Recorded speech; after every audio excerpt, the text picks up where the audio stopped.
Hello and welcome to this exciting introduction of the playground.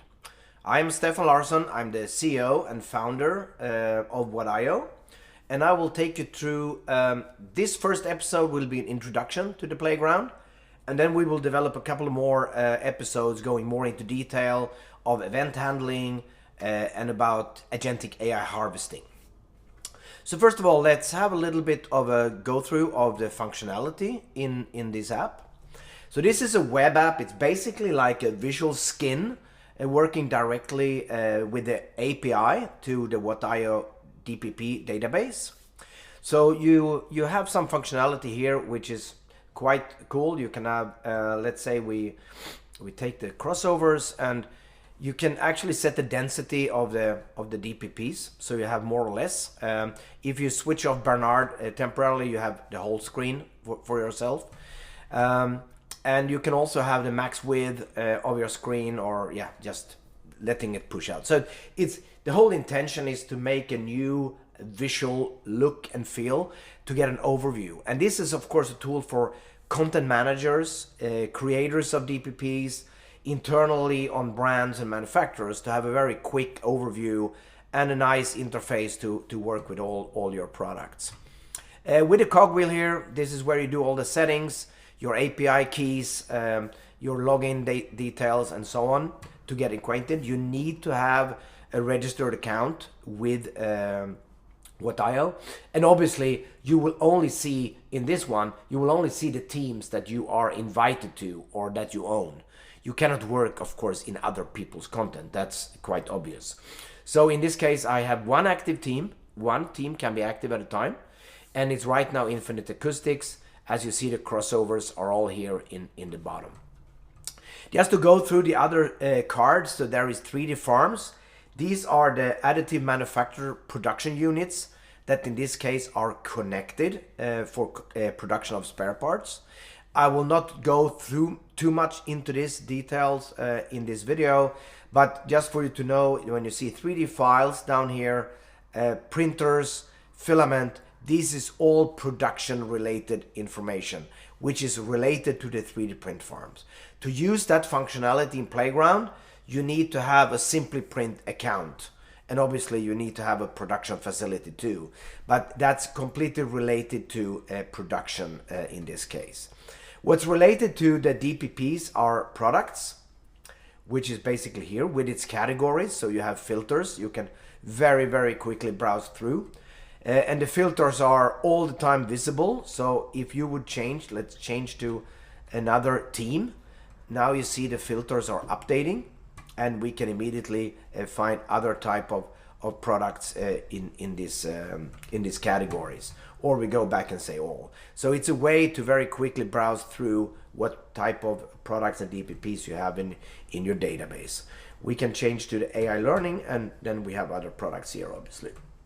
If we go into parts is also part of the DPP system in What.io, and this is the subcomponents. This is the underlying hierarchical daughters and structure below a product. This is also to manage and handle spare part management.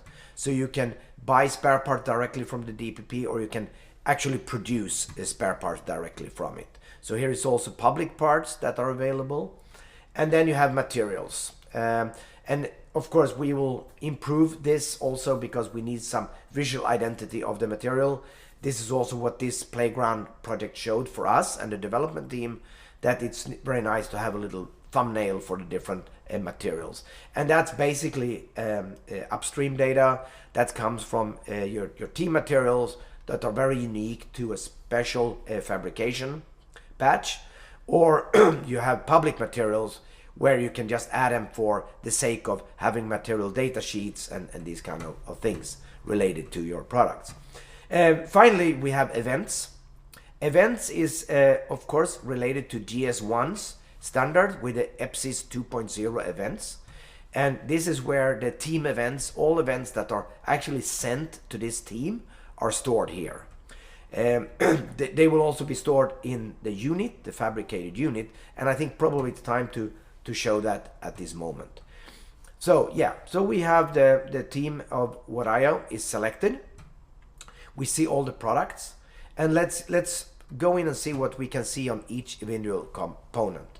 So here on the DPP card, we have link files. This is related to production. So this is how we link to the production system. Something I won't do right now. We can see the units. These are how many digital twins and unit-based fabricated units are related to this particular product. So this is the unique UID for this particular product. And actually here you see the event history coming from the event management, which will be another video. You can copy the full identity URL here. It's very useful for testing and learning inside your organization how you work with events, and especially good when you work with development of these type of event and log handling systems. You can go directly and show the DPP itself. You can print a little special card that you can use for demos and also for development purposes. It's very, very useful because it prints a little card. It's actually A6, like a little postcard. And there you have the QR code, and you can put an NFC tag, you can laminate it, and it's very good for presentation, demos, and testing. You can copy the whole product URL, and you can also see the machine-readable DPP, which is in JSON format. And you can copy the JSON also if you fancy that. So that's basically how you can manage product. You can get things out and get a very nice overview of your whole setup.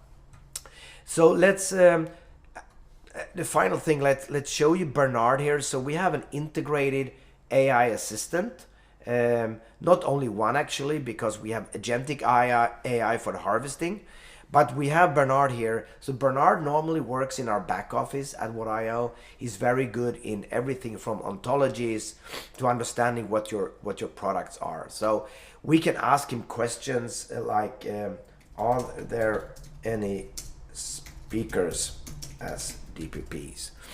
Just ask him a question and how he's thinking, as in he couldn't find, and what that is because he can only look in the active team.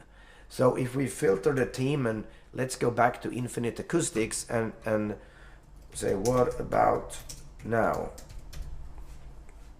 So you can of course speak to Bernard in any language you like.